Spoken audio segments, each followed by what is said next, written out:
The bluebird is one of the most welcome residents among Missouri's birds. Its bright colors and cheerful song make it a favorite with almost everyone. In addition, it is a highly beneficial bird. About 2/3 of its diet is insects, many of which are damaging to crops.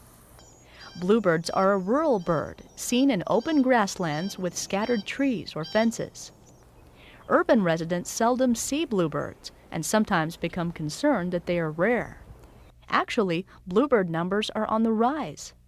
They're about 4 times as abundant as they were just a decade ago.